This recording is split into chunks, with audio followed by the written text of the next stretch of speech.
An Abi Umamah Al-Bahili radhiyallahu anhu, anin Nabi sallallahu alaihi wasallam qala, Iqra'ul Qur'an fa innahu ya'ti yawmal qiyamah syafi'an li ashabih. Daripada Abu Umamah Al-Bahili radhiyallahu anhu, Nabi sallallahu alaihi wasallam bersabda, bacalah Al-Quran, sesungguhnya ia akan datang pada hari kiamat memberi syafaat kepada golongannya. Riwayat Muslim.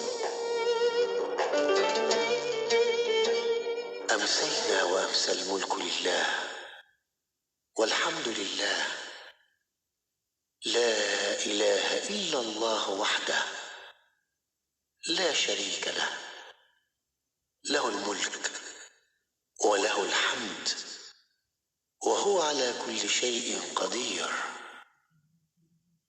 رب أسألك خير ما في هذه الليلة وخير ما بعدها، وأعوذ بك من شر ما في هذه الليلة وشر ما بعدها. رب أعوذ بك من الكسل وسوء الكبر. رب أعوذ بك من عذاب في النار وعذاب في القبر. Kami dan seluruh kerajaan memasuki waktu petang kerana Allah. Segala puji bagi Allah.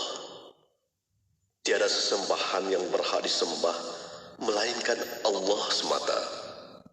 Tiada sekutu baginya. Semua kerajaan hanya miliknya dan segala pujian hanya untuknya. Dia maha berkuasa atas segala sesuatu. Wahai Tuhanku, aku memohon kebaikan yang ada di hari ini dan setelahnya. Sebaliknya aku memohon perlindungan dari keburukan yang ada di hari ini dan setelahnya. Wahai Tuhanku, aku berlindung kepadamu dari kemalasan dan buruknya umur tua. Wahai Tuhanku, aku berlindung kepadamu dari azab neraka dan azab kubur. Bismillahirrahmanirrahim. Hasbiyallah, la ilaha illahu, alaihi tawakkaltu, wa huwa rabbul arshil azim.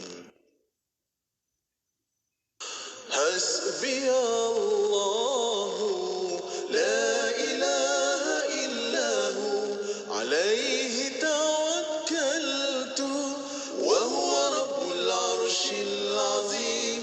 وهو رب العرش العظيم.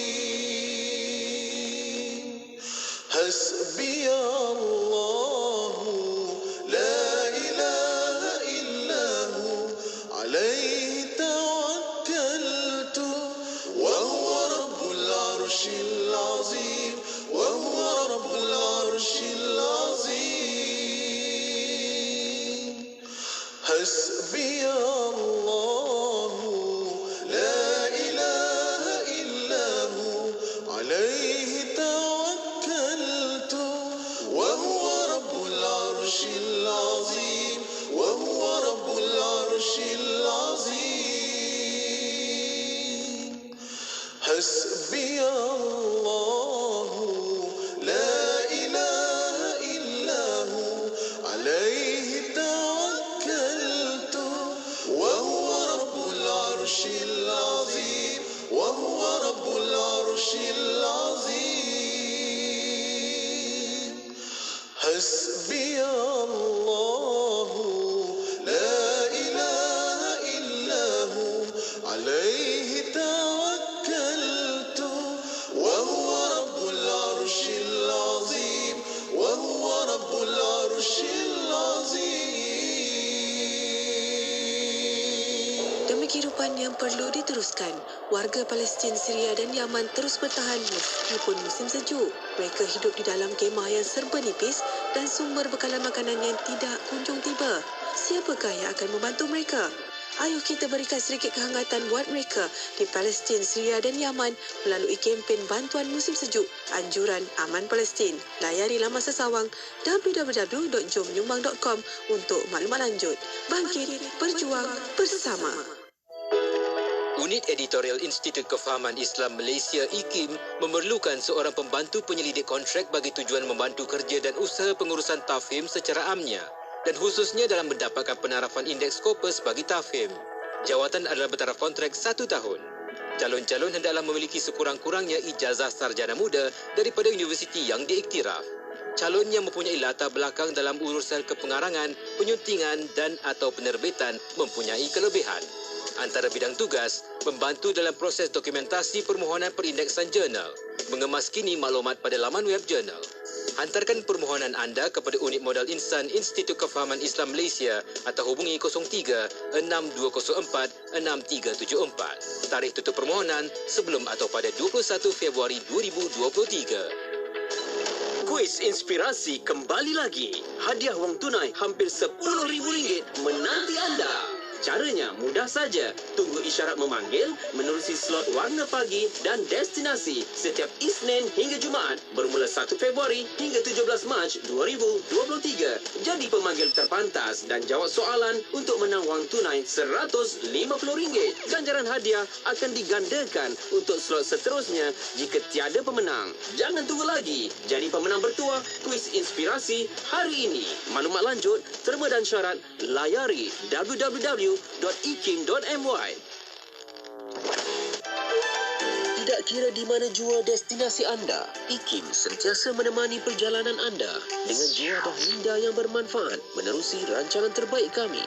Dengarkan setiap hari rancangan Raudah Jiwa, Islam Agamaku, Fas'aluna, Imanuna, Usrah Nurani dan Hayya Bil Arabiyah bersama Mona Jasman. Pastikan sentiasa setia mendengarkannya dalam destinasi 4 petang hingga 7 malam di IKIM, Inspirasi Inforia Islami. Anda kini sedang mendengar Destinasi IKIM bersama Mona Jasman.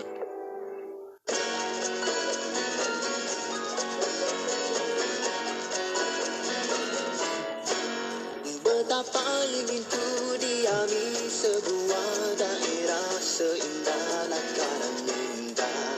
Dunia angan dan damai terlalu sempurna bagaikan gambaran syurga.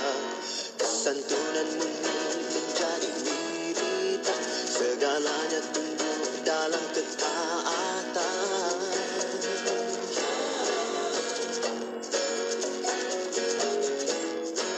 Semua manusia merasa dirinya bersalah dan lantas memohon ampun, mendermakan harta sehingga tiada siapa yang sudi menerimanya. Tiada terdengar tangis kelaparan, tiada sengketa peperangan. Aku padamkan mentari kehangatan dan aku nyalakan bulan kena kegelapan.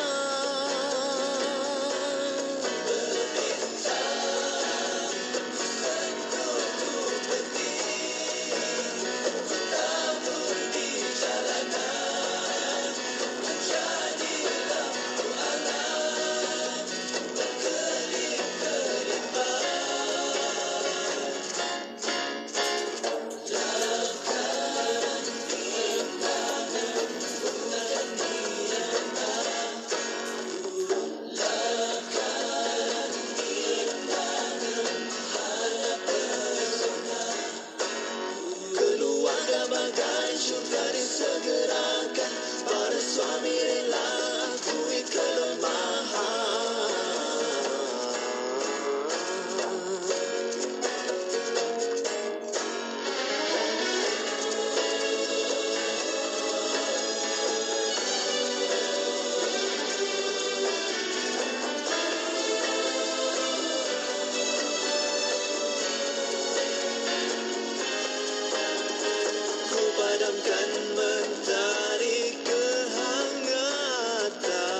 Siti, kamu ni kejap solat, kejap tak. Jangan buat main-main, Siti. Sibuk, Mak. Masa terhad sikit. Manakah nak rehat untuk makan lagi? Nak cuci makeup sebelum solat lagi? Dah tahu masa tu terhad. Carilah sesuatu yang memudahkan. Kamu tengok Sisa tu. Sempat aja dia nak bersih dan tanggalkan makeup sebelum wuduk. Dia pakai hot set kosmetik Nuraisa, Mak. Nuraisa kosmetik mesra wuduk tu. Habis tu, kenapa kamu tak pakai hot set kosmetik Nuraisa juga? Nuraisa kan kosmetik mesra wuduk. Dakwah adalah tanggungjawab kita semua. Kami, Hidayah Center Foundation, menumpukan usaha menyampaikan Islam dan memperkasakan mu'alaf. Ayuh bersama-sama kami di dalam usaha murni ini. Tapi jangan risau, kerana tidak boleh memberi sokongan dari segi tenaga. Sokonglah kami dengan menyumbang melalui www.dahsedekah.com. Hidayah Center Foundation, sampaikan Islam, perkasakan mu'alaf.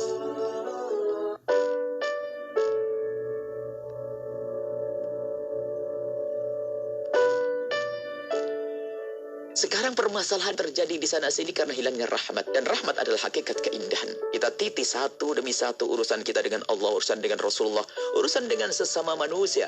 Dan manusia bermacam-macam ikatan kita dengan mereka. Ada dia adalah istri kita atau suami, ada anak, bahkan ada bekerja yang bersama kita. Atau mungkin kawan-kawan dalam bisnis berniaga. Semua ini adalah manusia-manusia. Jika kita salah menata hubungan hati kita dengan mereka, maka kita punya banyak kesusahan. Ketemu istri susah, ketemu anak susah, ketemu tetangga susah, ketemu siapapun jadi susah. Akan tapi kalau orang hatinya tertata, subhanallah, dia bertemu dengan istri penuh dengan kebahagiaan, dengan penuh kegembiraan, dengan keindahan di saat bertemu dengan anak. Karena dia mencintai dengan penuh keindahan. Bahkan dengan karyawan yang bekerja dengannya, dia hubungannya adalah bukan hubungan sekedar hubungan pekerjaan, hubungan materi, akan tapi ada hubungan hati. Maka ketahuilah kita melihat mereka pun dengan penuh rasa kegembiraan, rasa bahagia, dan juga dengan siapapun. Lahad Datu 107.3 FM. Bismillahirrahmanirrahim. Alhamdulillahirrabbilalamin. Wassalatu wassalamu ala asyrafil anbiya wal mursalin. Sayyidina Muhammad wa ala alihi wa sahbihi ajma'in. Assalamualaikum warahmatullahi taala wabarakatuh kepada para pendengar yang masih setia bersama kami di Radio Center Kefahaman Islam Malaysia Radio IKIM. Alhamdulillah untuk waktu ini masih bersama destinasi IKIM untuk rancangan setiap hari Khamis petang bersama rancangan Imanuna Iman Kami. Dan untuk rancangan Imanuna Iman Kami, kita membawa secara langsung di FB Live IKIM FM, di YouTube IKIM Media untuk anda boleh tonton di situ. Dan insya-Allah sebentar saja lagi kita buka ruang dan peluang untuk anda tanya soalan di WhatsApp konti 01129004 004. Dan alhamdulillah di waktu ini kita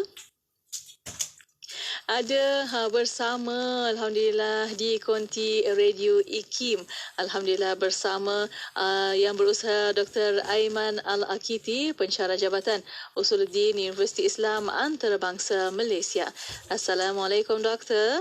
Waalaikumsalam warahmatullahi wabarakatuh. Apa khabar, Doktor? Kaifa haluka? Alhamdulillah bikhair. Kaifa haluki? Alhamdulillah bikhair, insya-Allah. Alhamdulillah. Syukran jazilan, Doktor. Masih meluangkan masa walaupun kesibukan macam mana pun. Dia juga untuk Imanuna pada petang ini. Dan Doktor masih bersama untuk kitab Al-Muqaddimat. Dan untuk petang ini Doktor akan bincangkan tentang hukum adat. Dan untuk mukaddimah, silakan, Doktor. Bismillahirrahmanirrahim. Alhamdulillahirabbil alamin. Assalatu wassalamu ala asyrafil anbiya'i wal mursalin wa ala alihi wa ashabihi ajma'in. Wa la hawla wa la quwwata illa billahil aliyil azim. Allahumma la sahla illa ma ja'altahu sahla wa anta taj'alu hazana idza syi'ta sahla. Rabbi shrah li sadri wa yassir li amri wahlul 'uqdatam min lisani yafqahu qawli. Amma ba'du. Kepada yang terhormat Dr. Mona, kepada segenap ahli akademik di Institut Kefahaman Islam Malaysia, kepada segenap para alim ulama, para imam, para masyayikh yang berada di luar sana, wabil khusus kepada segenap hadirin wal hadirat hafizakumullah yang saya cintai sekalian. InsyaAllah pada petang hari ini kita akan meneruskan pengajian kita kitab Al-Muqaddimat karangan Al-Imam As-Sanusi rahimahullah, yang mana dalam program Imanuna petang ini kita akan meneruskan iaitu kata-katanya atau berkenaan tentang hukum adat. Kerana apa kita dah bahas pada minggu yang lalu iaitu tentang hukum wadai, Hukum wad'i ini adalah pecahan daripada hukum syarak. Kerana hukum syarak ni ada dua. Satu dipanggil dengan hukum taklifi, kan, iaitu berkenaan dengan perbuatan mukallaf. Yang kedua adalah hukum wad'i, iaitu tentang kejadian sesuatu perkara menentukan, to define situation tersebut, hukum situation tersebut. Maka pada petang hari ini kita akan pergi kepada pembahagian kedua daripada hukum. Kerana hukum ada 3 jenis. Hukum syarak, kita dah selesai habis. Dan sekarang kita masuk yang kedua, iaitu hukum adat. Banyak kali saya sebut dan saya ingatkan bahawa bila kita bicara tentang ilmu akidah, bila disebut hukum adat, jangan kita duk fikir adat pepatih kot. Jangan kita ingat adat ni adat, contohnya di Negeri Sembilan misalnya. Kita bukan juga berbicara tentang adat dengan makna thaqafah Islamiah. Contohnya culture atau ialah iaitu adat, istiadat, adat resam orang Melayu ke. Tak. Ini bukan itu perbahasan dia. Tapi bila kita berbicara hukum adat, apakah definisi yang telah diberikan oleh Imam Sanusi? Dan untuk memahami bab hari ini sangat penting kerana kebanyakan orang dia tersalah atau tergelincir dalam menilai sesuatu perkara kerana tidak memahami perbezaan antara hukum syarak, hukum adat dan nanti hukum akal. Dan ini yang disebut oleh Imam Sanusi sendiri dalam kitabnya bahawa kesalahan asbabul atau usulul bid'ah wal kufri, dia bahas tentang perkara tersebut. Hadirin wal hadirat hafizakumullah. Lalu apa kata al-Imam As-Sanusi rahimahullah? Wa ammal hukmul adi, qala mu'alifur rahimahullah wa nafa'ana bihi wa bi ulumihi amin. Wa ammal hukmu al-adiyyu fahuwa ithbatur rabti baina amrin wa amrin wujudan aw adaman biwasitati takarruri ma'a sihhati takhallufi wa adami ta'thiri ahadihima fil akhari albattata. Yang bermaksud, hadirin wal hadirat hafizakumullah, iaitu sedangkan hukum adat atau adapun hukum adat ialah menetapkan keterikatan. Bila dia kata keterikatan ni apa? Rabti. Ar-rabtu. Atau dia kata ini isbatur rabti baina amrin wa amrin. Iaitu apa? Hukum adat itu mengisbatkan keterkaitan hubungan antara kewujudan suatu perkara atau ketidakwujudan satu perkara tersebut wa baina wujudi amrin akhara au adamihi, iaitu antara wujudnya satu perkara yang lain atau tidak wujudnya perkara yang lain. Itu yang dimaksudkan rabtun. Maksud dia rabtun tu apa? Keterikatan tu apa? Contoh dia yang namanya adanya api dan membakar. Ini kan ada keterikatan. Contoh dia, adanya makan wujudnya kenyang. Ini satu perkara makan rasa kenyang. Ini nama dia ada keterkaitan. Kita bagi contoh tu dulu. Itu maksud dia keterkaitan. So wujudnya satu perkara, wujudnya perkara yang lain. Atau tidak wujud perkara ini, tidak wujud perkara ini. Atau wujud dan tidak wujud. Atau tidak wujud, ada wujud. Ini contoh dia. Ini nama dia rabtun. Rabtun. Jadi kalau Datin Mona lebih tahu lah. Rabtun tu macam ikat kan, irtibat. Macam rabtun, keterkaitan, hubungan, link antara satu perkara dengan perkara yang lain. Okey. Lalu kita teruskan kat sini. Dia sebut kat sini. Lalu dia kata apa? Baina amrin wa amrin wujudan au adaman. Iaitu apa? Keterikatan antara satu perkara dengan perkara yang lain, sama ada wujud atau tidak. Ataupun tidak. Jadi antara ia wujud ataupun ia tidak wujud. Jadi hubungan antara satu dengan lain, antara ia wujud atau ia tidak wujud. Apa yang dimaksud dengan ia wujud atau ia tidak wujud tadi? Iaitu maksud dia seperti Yang kita kata tadi, kalau wujudnya api, berarti wujudnya terbakar. Atau wujudnya makan, wujudnya kenyang. Atau tidak ada api, tidak ada terbakar. Atau tidak adanya minum, tidak adanya makan, iaitu adanya lapar. Atau tidak adanya minum, adanya haus. Kita nampak beza dia tu. Iaitu wujud dan tidak wujud. Ini teknikal sikit. Sebab untuk kita memberi tasawur gambaran yang jami' dan mani'. Iaitu bagaimana kita nak faham satu perkara adalah dengan melalui definition, sebuah definisi, sehingga kan kita dapat menolak perkara yang tidak berkaitan dengannya dan mengumpulkan semua perkara yang berada atau yang terikat dengannya. Hadirin wal hadirat hafizakumullah. Ibarat seterusnya adalah biwasitatit takarruri. Biwasitatit takarruri, iaitu kalau diterjemahkan di sini, iaitu dengan perantara. Dengan perantara, iaitu takarrur, pengulangan yang terjadi. Pengulangan, maksudnya kita tahu hukum adat.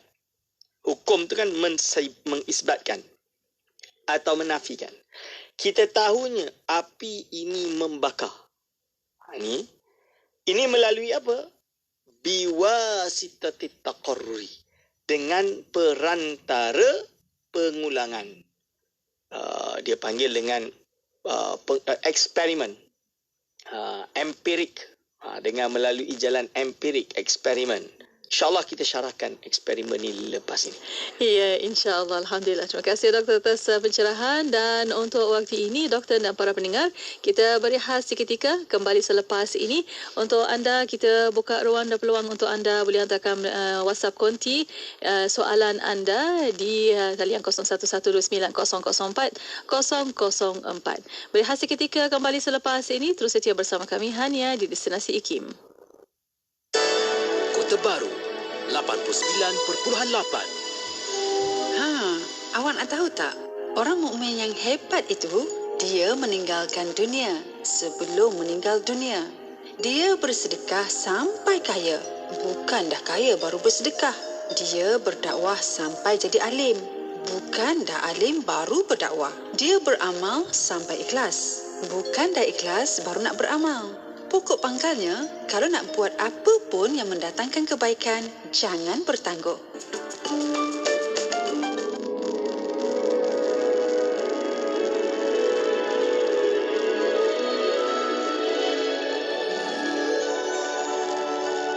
Syekh Muhammad bin Abdul Qadir Al-Mandili lahir pada tahun 1939 di Alurustar, Kedah. Bapanya Syekh Abdul Qadir berasal dari Mandiling, Indonesia dan berhijrah ke Malaysia ketika berusia 14 tahun. Pendidikan awal Syekh Muhammad bermula di Madrasah Darul Ulum, Makkah yang diasaskan rakyat Malaysia dan Indonesia. Beliau kemudian mendalami ilmu dengan bimbingan bapanya selama 7 tahun di Masjidil Haram. Syekh Muhammad merupakan salah seorang dalam kumpulan pertama yang diterima masuk ke Universiti Islam Madinah. Syekh Muhammad pernah dilantik sebagai Jemaah Ahli Syura, urusan agama Masjidil Haram dan guru di Ma'had Al-Haram di Makkah. Beliau juga pernah diutus ke Asia Tenggara oleh Darul Ifta Arab Saudi untuk memantau urusan dan hal ehwal agama. Syekh Muhammad terkenal dalam kalangan jemaah dari Malaysia dan Indonesia serta negara-negara Asia Tenggara yang lain disebabkan peranan penting beliau sebagai pengajar di Masjidil Haram. Beliau merupakan salah seorang daripada 15 orang guru agama yang dipilih mengendalikan kelas agama dan beliau satu-satunya anak Melayu yang diberikan kepercayaan oleh pihak pentadbir Masjidil Haram. Syekh Muhammad turut diberikan keistimewaan untuk menyampaikan ceramah dan mengajar di sudut yang berhampiran dengan Kaabah dan selari dengan Hajarul Aswad. Syekh Muhammad, ulama kebanggaan ummah dan dunia Melayu, meninggal dunia pada 31 Julai 2012 pada usia 73 tahun.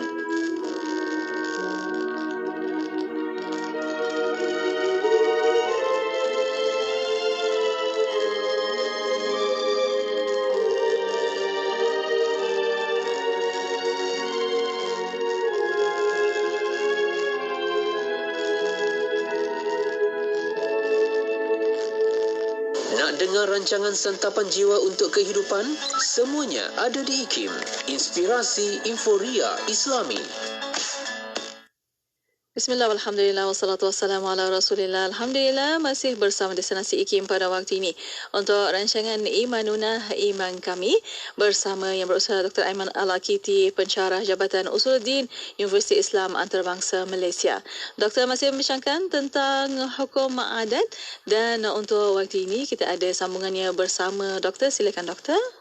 Bismillahirrahmanirrahim. Jadi tadi kita menjelaskan biwasitatit takarrur dengan maksud iaitu dengan perantara atau perantaraan iaitu terjadinya pengulangan dalam erti eksperimental. Ini satu perkara yang didapatkan melalui empirik. Penelitian dia kalau kita dengan empirik, kita cuba berkali-kali ia terjadi. Setiap kali kita ambil ada api, ambil ketah, bakar, terbakar. Buat kali-kali terbakar. Buat kali terbakar. Contoh dia. Ini nama dia biwasitatit takarrur. Hadirin wal hadirat hafizakumullah. Jadi apabila berbicara tentang hukum adat, biwasitatit takarrur dikecualikan. Jadi kita kata hukum adat itu dia mesti atau dia biasanya dengan perantaraan pengulangan yang terjadi atau dengan eksperimen. Dari sini dia dikecualikan. Maksudnya terkecuali dari definisi ini iaitu keterkaitan antara satu perkara dengan perkara lain secara rasional. Dia panggil rasional. Rasional, aklan. Aklan ni berarti rasional. Dan juga keterkaitan yang sebangsa syarak. Contoh syarak, contoh akal. Keterkaitan akal iaitu zat yang memiliki sifat ilmu, berarti dia itu alim lah. Kan? Itu contoh dia. Ini rasionalnya. By right, rasional dia. Zat itu ada ilmu, berarti zat itu alim. Kan? Kita kata macam tu. Satu bila ditambah dengan satu, keterkaitan satu yang ditambah dengan satu, berarti lazimnya dua. Kan? Ini nama dia adalah akal, rasional. Okay. Lalu dia kata apa? Lalu dia kata, contoh pula, contoh keterkaitan yang bersifat syarak adalah seperti bila tergelincirnya matahari. Maksud tergelincir itu apa? Ini adalah tiang. Lurus. Matahari tepat-tepat ada di atas tiang. Ini dalam bahasa Arab kita panggil dengan istiwa. Istiwa ni bukan zuhur lagi. Dia belum zuhur. Bila tergelincirnya matahari, berarti matahari itu jatuh sikit daripada tiang tadi. Ini kita panggil zawal. Bahasa Arab tu dipanggil zawal. Jadi secara syarak apabila matahari ini tergelincir atau zawal, ini dipanggil berarti ini keterkaitannya wajib solat zuhur. Maksud dia kalau seorang itu mukallaf, dah dewasa, dia hidup pada waktu iaitu matahari zawal, matahari itu tergelincir sikit, berarti dia orang yang memiliki kewajipan untuk solat zuhur. Dah wajib bagi dia solat zuhur. Sekiranya dia mati sebelum melakukan solat zuhur, kan? berarti dia mati dalam keadaan masih memiliki hutang solat zuhur. Itu contoh dia. Kan mukallaf. Ni mukallaf tu perbahasan dia. Ini nama dia apa? Keterikatan tadi, keterkaitan tadi ini bersifat apa? Bersifat hukum syarak. Bukan bersifat akli ataupun adat. Ini. Lalu dia kata apa? Dua-dua ini iaitu keterikatan yang sebangsa akal dan syarak, dia bukan termasuk perbahasan adat. Maka dia bukanlah boleh kita kata kewujudan Allah iaitu apa? Contoh yang akli, mustahil bagi Allah ini ada dua atau tiga, maksudnya lebih daripada satu. Mustahil Allah SWT ini ada sekutu baginya. Kemustahilan ini bukan dengan melalui proses empirik. Boleh faham? Kerana dia by rational, it is like that. Secara akal dia, secara logik dia seperti itu. Sedangkan kewajipan zuhur apabila tergelincirnya matahari, dia bukan disebabkan eksperimen memang macam tu, bukan. Tapi kerana Allah SWT yang turunkan hukum yang mewajibkan kita solat zuhur apabila matahari itu sudah tergelincir daripada tiang tadi, istiwa. Boleh nampak? Boleh faham? Kan? Ini nama dia. Berarti kalau hukum adat, dia melalui proses empirik. Melalui proses iaitu pengulangan, iaitu eksperimen. Ini berulang-ulang dicuba, ya. So kalau gitu kita boleh katalah, Ustaz, berarti yang namanya api membakar ini hukum adat lah. Ya, hukum adat. Dia bukan hukum logik. Logik tu akal. Takkan lah Ustaz. Yang namanya api mestilah bakar. Tak mesti-mestinya. Nanti kita akan bahas nantilah. Contoh lain. Yang namanya gravity ni kerana eksperimen. Dan mesti ke? No. Boleh je orang tersebut Allah SWT hapuskan hukum gravity dia. Contoh dia Rasulullah SAW. Kan? Contoh dia. Iaitu Isra' wal Mi'raj. Nanti apa lagi contoh yang lain? Banyak. Ini yang dipanggil perkara-perkara yang mencari adat. So, dia tak semestinya macam tu. Sebab itu dia teruskan penerangan dia setelah itu. Ma'asihati takhallufi. Ma'asihati takhallufi maksud dia apa? Serta sahnya atau bolehnya atau sahnya bersalahan. Takhalluf itu bersalahan. Iaitu sahnya ia boleh bersalahan. Maksud dia hukum adat yang namanya orang masuk dalam air itu tenggelam lah. Kan? Adat. Boleh tak tiba-tiba orang tu tak tenggelam? Kenapa tak boleh? Tiba-tiba terjalan atas air. Misalnya, impossible. Ini cerita khurafat. Bukan khurafat. Ini namanya perkara mencari-cari adat. Khurafat itu seperti orang kata Tuhan itu dua. Itu khurafat. Ini. So, kena faham beza khurafat dengan hukum adat dan karamah, mukjizat. Ini semua kena faham beza dia. Kan? Ini hadirin wal hadra abidakumullah. Okey. Ma'asihati takhallufi. Boleh saja ia tidak terjadi. Iaitu bersalahan daripada adatnya. Boleh sahaja. Wa adami ta'thirin ahadihimah. Wa adami ta'thiri ahadihimah. Dan juga tidak ada, iaitu dan kedua-duanya tidak memberi kesan kepada yang lainnya fil akhari, pada yang lainnya albattata sama sekali. Jadi maksud dia iaitu dia juga tidak memberi kesan. Salah satunya tidak memberi kesan kepada salah satu yang lain sama sekali. Sama sekali. Ya ke? Ya. Maksud dia kira-kira macam ni. Yang namanya makan, hukum adatnya kenyang. Okey, ternyata memang betul-betul kenyang. Makan memang kenyang. Datin Muna makan kenyang, saya makan kenyang. Kalau dahaga, minum air hilang dahaga. Orang puasa, makan pun kenyang. Contoh dia. Bila buka puasa, makan kenyang lah. Kan? Lah tu, kenyang lah tu. Nak kata tu, apakah makanan itu yang membuatkan ia kenyang? Atau siapa yang mengenyangkannya? Ini. Apakah api ketemu kertas? Api itu yang membakar? Atau ada benda lain yang membakar? Hakikatnya, tidak. Dia tidak memberi kesan kerana yang memberi kesan hanyalah Allah Subhanahu wa Ta'ala.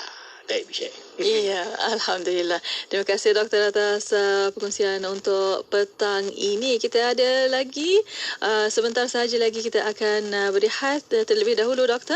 Kita akan kembali selepas ini. Dan untuk para pendengar, soalan pertanyaan boleh hantarkan melalui WhatsApp konti 01129004 004 dan juga boleh tinggalkan di FB Live IKIM FM, di YouTube IKIM Media. Berehat seketika, kembali selepas ini. Terus setia bersama kami hanya di Destinasi IKIM. Radio IKIM membawa kepada anda lagu-lagu nasyid terbaik. Begitu indah dunia, siapapun kan tergoda. Ya Muhammad Rasulullah. IKIM memberi anda lagu-lagu nasyid yang mengusik jiwa.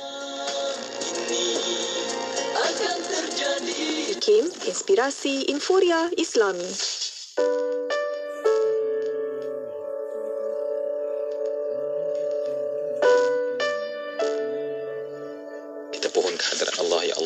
Pimpinlah hati, pimpinlah lidah, pimpinlah telinga, pimpinlah rasa kami, pimpinlah pandangan kami sehingga kami dapat bercakap, memahami, bertepatan dengan apa yang Engkau inginkan, Ya Allah. Kerana kita sebagai seorang hamba, kita beribadah bukan kerana apa yang kita suka. Kita buat ialah apa yang Allah suka. Dan oleh kerana kadang-kadang kejahilan kita inilah yang kadang-kadang buta mata kita untuk melihat sebenarnya apa yang Allah suka. Dan kerana itulah kita sering derhaka pada Allah dan kita kadang-kadang mementingkan diri kita sendiri, tidak lagi mengutamakan Allah Subhanahu wa Ta'ala.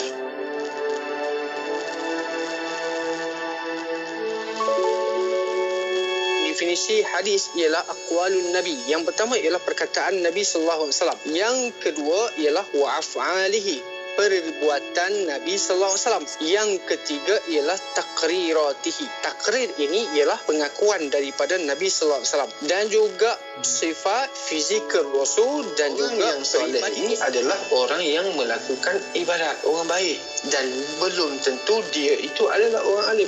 Dan orang alim, orang yang mempunyai ilmu, belum tentu dia ni kuat melakukan amal ibadat. Sebab itu jangan kita mengukur keilmuan seseorang itu dengan amal ibadah. Oh, dia ni sembahyang tahajud banyak, dia ni rajin bersedekah, dia selalu puasa sunat, maka kita pun mengatakan dia alim. Salah. Kerana kealiman seseorang itu bukan diukur dengan pakaian, bukan diukur dengan amal ibadahnya. Kerana amal ibadah itu adalah hubungan dia dengan Allah Subhanahu Wa Taala. Hubungan ilmu mesti kena amanah dengan. Dah faham hadis, baru dapat kita hayati dan praktikkannya. Ikuti segmen Mutiara Hadis setiap Jumaat jam 3.10 petang bersama Ustaz Bukhari Abdul Rahman.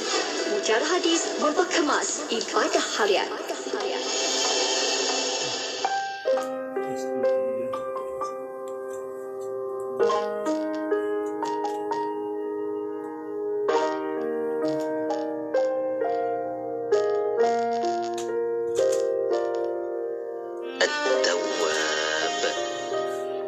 Apa makna At-Tawwab? At-Tawwab artinya yang maha menerima taubat. Kita ini pentaubat. Dia maha menerima. Orang yang senantiasa bersedia menerima tetamu tentu akan selalu mempelawa tetamunya datang. Hal yang sama, lebih hebat pada Allah, kerana dia sentiasa menanti saat kita memohon, Ya Allah, aku bertaubat padamu. Ketika itulah dia berkata, akulah yang namanya At-Tawwab. Aku, kata Allah, adalah seperti mana yang kamu gambarkan diriku, maka itulah aku. Kalau kita menggambarkan Allah dengan At-Tawwab, yang sentiasa menerima taubat, insya-Allah Allah akan pandang kita dengan wajah yang sentiasa meredai atas kita. Pulau Pinang, Perlis, Kedah dan Langkawi 89.0. Inspirasi Informa Islami hanya di Radio Institut Kefahaman Islam Malaysia. Terima kasih kepada anda yang masih setia bersama kami untuk waktu ini di rancangan Imanuna Iman Kami bersama yang berusaha Dr. Aiman Al-Akiti, pensyarah Jabatan Usuluddin Universiti Islam Antarabangsa Malaysia. Dan masih kita disiar langsung di FB Live IKIM FM di YouTube IKIM Media. Soalan pertanyaan boleh hantarkan melalui WhatsApp konti 011-29-004-004. Dan untuk waktu ini masih bersama doktor membicarakan tentang hukum adat. Dan untuk sambungannya silakan doktor. Bismillahirrahmanirrahim. Okey, definisi hukum adat dah jelas kepada semua, insya-Allah. Lalu dia sebut selanjutnya pembahagiannya. Wa aqsamuhu, qala mu'allif rahimahullah, wa aqsamuhu arba'atun. Rabtu wujudin bi wujudin karabti wujudi syibai bi wujudil akli. Warabtu adamin bi adamin karabti adami syibai bi adamil akli. Maksud dia apa? Kita buat dua-dua dulu. Pembahagian hukum adat ada dua. Satu, keterikatan wujud dengan wujud. Seperti keterikatan wujudnya kenyang dengan sebab wujudnya makan. Dia makan, kenyang. Macam tu dia. Yang kedua, keterikatan tidak wujud dengan tidak wujud. Seperti keterikatan tiadanya kenyang dengan sebab tiadanya makan. Tiadanya makan, tiadanya kenyang. Contoh. Ni keterikatan tidak wujud dengan tidak wujud. Lalu warabtu wujudin bi adamin karabti wujudil jum'i bi adamil akli. Yang ketiga, keterikatan wujud dengan tidak wujud. Jadi keterikatan wujud dengan tidak wujud. Seperti keterikatan wujudnya lapar dengan sebab, iaitu apa? Dengan sebab tiadanya makanan. Lapar sebab tiadanya makanan. Jadi wujudnya lapar, tidak wujudnya makanan. Sebab itulah lapar. Hadiri wal hadir hafizakumullah. Dan yang keempat, warabtu adamin biwujudin karabti adamil ju'i biwujudil akli, iaitu keterikatan tidak wujud dengan wujud. Jadi tidak wujud dengan wujud. Seperti keterikatan tidak lapar dengan sebab wujudnya makan. Wujudnya makan, tidak adalah lapar. Ustaz, itu permainan bahasa je tak? Ni dia nak bagi tasawur, gambaran bagaimana kita memahami, iaitu rabtu syai'in atau rabtu amrin bi amrin akhar. Ini iaitu keterikatan satu perkara dengan perkara yang lain. Jadi ini yang dipanggil dengan hukum adat. Tapi mesti ke terjadi? Taklah. Semua tadi itu tak mesti terjadi. Ada orang dia tak makan, dia kenyang juga. Ada orang dia makan tak kenyang-kenyang juga. Ini wallahu alam. Ini nama dia hukum adat. Okay, kita buka Q&A. Iya, alhamdulillah. Terima kasih doktor atas pencerahan. Dan untuk waktu ini di WhatsApp konti 01129004 ada soalan doktor bertanya dari Negeri Sembilan ni, adakah boleh diguna adat tak ikut syarak? Bagaimana doktor? Adat tak ikut syarak itu bukan perbahasan hukum adat yang kita bahas sekarang.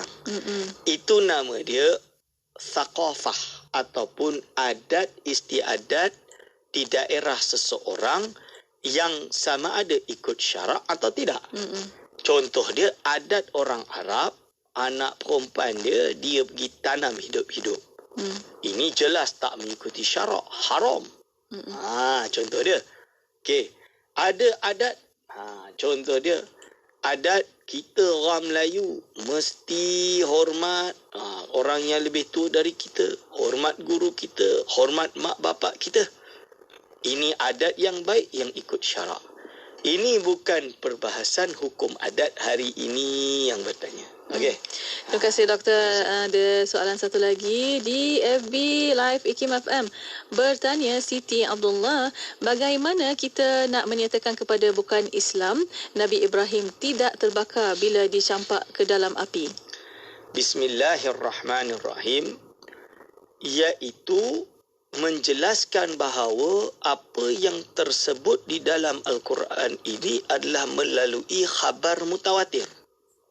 Yang menceritakan tentang Sayyidina Ibrahim itu tidak terbakar, itu dalam Al-Quran. Dan dia mutawatir. Mutawatir itu apa? Khabarnya sampai kepada kita yang tidak terjadi pendustaan. Tidak mungkin orang bersama-sama mendustakannya. Sehingga kan sampai kepada kita macam itulah dan tidak ada perubahan sama sekali. The accuracy dia without any doubt. Tidak ada satu keraguan pun. Sehingga kan menunjukkan is not man-made. Quran itu bukan tulisan atau buatan manusia. Bukan buatan Nabi Muhammad SAW. Bukan karangan seseorang. Akan tetapi ia adalah daripada kalam Allah Subhanahu wa taala. When it is divinity, dia adalah divine, dia adalah daripada Allah SWT, ilahi kita panggil. Kalam ilahi tidak mungkin ada kesalahan, mestilah benar. Maka kita beriman dengan kisah Nabi Ibrahim AS tidak dibakar kerana memang warid. Dan selain itu, kita di dunia ni mesti ke api itu sentiasa terbakar? Oh, Ustaz, mestilah Ustaz. Tak juga. Tuan-tuan mungkin belum tengok di India ke di mana ke. Contoh dia, pegang api tak terbakar pun. Jalan atas arang yang berbara tak terbakar pun. Siapa tahu? Itu betul terjadi juga. Ustaz dia main sihir ke apa? Itulah perbahasan dia nanti. Perbahasan lagi lanjutlah. Yang akan kita bahas nanti antara iaitu mukjizat ke, karamah ke, istidraj ke, itu perbahasan nanti. Hadiri wal hadirah hafizakumullah. Okey. Ya, Alhamdulillah. Terima kasih doktor atas pencerahan dan ada soalan di WhatsApp konti 0112900404 bertanya, adakah sifat kalam bermaksud Allah sentiasa berkata-kata tanpa henti atau ada huraian lain? Bismillahirrahmanirrahim. Dalam teks bahasa Arab, sifat kalam iaitu kalam Allah itu qadim. Kan? Kalam Allah ni ada dua. Ada kalam nafsi, ada kalam lafzi. Bila dia sebut kalam ini, yang qadim adalah kalam nafsi, bukan kalam lafzi. Kalam lafzi itu ibarat kepada kalam Allah yang qadim. Seperti kita membaca ayat Al-Quran, suara kita ni baru. Ini adalah menggambarkan, mengibaratkan pada apa yang berada pada kalam Allah yang qadim. Okay. Kalau kalam nafsi Allah yang qadim, dijelaskan dalam kitab-kitab, iaitu la yajri alaihi sukutu. Tidak berlaku atasnya diam. Kalau kita terjemah literal. Jangan kita tasawurkan berarti Allah ni cakap-cakap macam manusia tak berhenti-berhenti ke? Itu tak betul. Sebab apa? Kita menggambarkan sifat kalam Allah itu seperti kalam manusia. Padahal kan sifat kalam, ilmu, kudrah, iradah dan lain-lain tak sama dengan manusia, tak sama dengan makhluk. Jadi kalam Allah ni qadim. La yajri alaihi sukut. Ya, kalam Allah itu tidak berlaku padanya diam. Iaitu diam itu adalah lawan bagi sifat kalam tadi. Kerana apa? Allah SWT bersifat dengan sifat kalam. So jangan kita samakan dengan makhluk. Kita iman saja Allah SWT itu bersifat kalam. Ya, sentiasalah kalam. Kalam nafsi tadi. Sentiasalah. Macam mana? Kita tak boleh nak kata. Kita tak boleh nak gambarkan. Jangan pula kata, oh ni berarti macam orang gila pula ni. Cakap-cakap je. Janganlah. Tu pergi samakan dengan makhluk. Kenapa? Apa pasal? Kalam Allah ni tak sama dengan makhluk. Itu dia, hadiri wal hadirat hafizakumullah. Okey. Alhamdulillah. Dan sesempatnya ada soalan satu lagi. Doktor bertanya, adakah ilmu laduni itu termasuk perkara yang mencari syariat adat? Bismillahirrahmanirrahim. Kalau menurut definisi Al-Imam Al-Ghazali rahimahullah di dalam kitab Risalah Laduniyah dia, walaupun ada yang debatable, yang mempertikaikan kesahihan kitab tersebut, tapi menurut kajian yang mendalam oleh seorang profesor dari Universiti Malaya, Profesor Dr. Cik Sarina, Zarina, daripada dia buat tesis dia, PhD dia di Edinburgh, mensabitkan kitab tersebut kepada Imam Ghazali, juga dengan hujah-hujah yang banyak, juga perbahasan ulama. Okay, dalam hal ini definisi ilmu laduni adalah ilmu yang diberikan daripada Allah SWT terus kepada seseorang makhluk yang mana tanpa melalui iaitu perantaraan ta'allum, belajar, juga tidak melalui wahyu, kerana wahyu itu melalui malaikat Jibril alaihissalam. Dan pada hari ini dah tidak ada istilah wahyu. Wahyu tidak ada. Tapi ilmu laduni ini mungkin terjadi kepada hamba-hamba Allah yang soleh, yang Allah anugerahkan dia ilmu tersebut. Maka dia boleh jadi bahagian daripada perkara yang mencari-cari adat, kerana biasanya orang tahu dengan melalui belajar. Dia tahu tidak melalui belajar, langsung tiba-tiba tahu, misalnya. Mungkin terjadi. Tapi perkara tersebut sangat sedikit. Ibarat kiai-kiai di Jawa kalau dia tafsir falsafah kepada ilmu bahasa Arab, ada satu kitab nama dia Alfiyah Ibn Malik. Walaupun maksud dia lain, tapi dia orang sengaja pindahkan makna dia untuk menjadikan makna falsafah dia. Wa fil laduni qalla wa fi. Kan itu kan bahas tentang nun. Kan taukid ke macam mana kan bila dia bertemu dengan ada itu tak payah bahas lah. Tapi dia nak katalah kat sini dalam hal ilmu laduni itu sangat sedikit lah. So kalau sedikit, korang tak bolehlah nak mengharapkan ilmu laduni. Kerana yang mendapatkan ilmu laduni ini para awliya-awliya Allah Subhanahu Wa Taala. Contoh ilmu laduni, siapa tahu dia orang yang soleh, dia baru baca sikit, dia terus faham lebih dari yang dibaca. Terus tahu. Seperti orang yang boleh menghafal Al-Quran. Mungkin biasanya kita ambil 2 tahun nak hafal Al-Quran. Paling laju pun 9 bulan. Ada. Dia boleh hafal dalam masa 3-4 bulan. Ini macam mana? Ini adalah mungkin perkara yang mencari-cari adat. Dia panggil maunah. Kalau dia itu masih belum besar. Kalau dah besar ni macam karamah lah kot. Ini contoh dia lain. Perkara mencari adat berlaku pada Imam Suyuti. Kitab dia yang dikarang dengan umur dia, lebih banyak kitab dia. Itu orang kata karamah Imam Suyuti. Ini dia karang kitab terlalu banyak, lebih banyak di umur dia. Bila dia sempat nak karang kitab ni? Dia kata cari-cari adat. So, apa masalah dia? Okey, insyaAllah. Ya, Alhamdulillah. Terima kasih doktor atas pencerahan untuk petang ini. Dan di akhir ini untuk waktu ini tinggal sedikit masa lagi doktor untuk kata-kata akhir, silakan. Bismillahirrahmanirrahim. Kesimpulan yang kita nak bahas hari ini, di dalam perbahasan ilmu akidah, kita ada pembahagian hukum kepada 3. 1, hukum syarak, kita dah selesai dah. Yang kedua, hukum adat. Yang ketiga, hukum akal. Hukum akal, minggu depan. Tapi hukum adat maksud dia apa? Bukan adat pepatih, bukan adat biasa, tak. Maksud adat ini adalah suatu hukum, iaitu mensabitkan atau mengisbatkan satu perkara, keterikatan satu perkara dengan satu perkara yang lain, sama ada ia wujud atau tidak wujud, melalui proses iaitu berulang-ulang kali terjadi, yang mungkin saja ia tidak terjadi hukum tersebut, dan kita tahu bahawa hakikatnya salah satu daripada 2 perkara ini tidak memberi kesan kepada satu yang lainnya sama sekali. Kerana hakikatnya yang menjadikan segalanya hanyalah Allah Subhanahu Wa Taala. Hadirin wal hadirat, Ya, Alhamdulillah. Di akhirnya terima kasih kepada Yang Besar Dr. Aiman Al-Lakiti atas pertemuan untuk petang ini. Banyak soalan, Doktor. Nanti kita akan bawa ke minggu hadapan, insya-Allah. Terima kasih, Doktor. Insya-Allah kita jumpa lagi. Assalamualaikum. Waalaikumsalam warahmatullahi wabarakatuh. Alhamdulillah.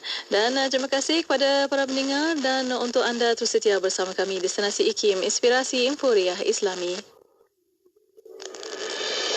Bicara bermanfaat berbagai segmen, rancangan dakwah setiap hari, lagu-lagu Islam sepanjang masa.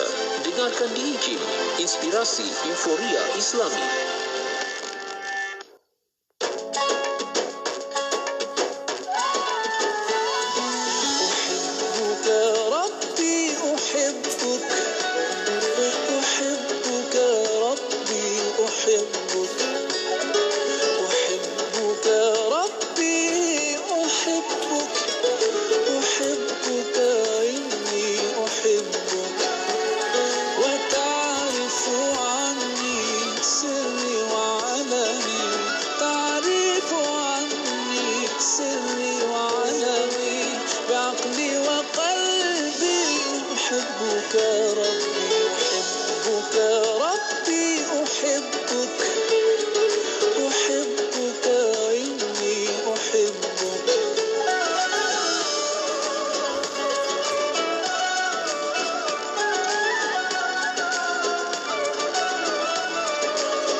ويرتاح قلبي بذكرك رب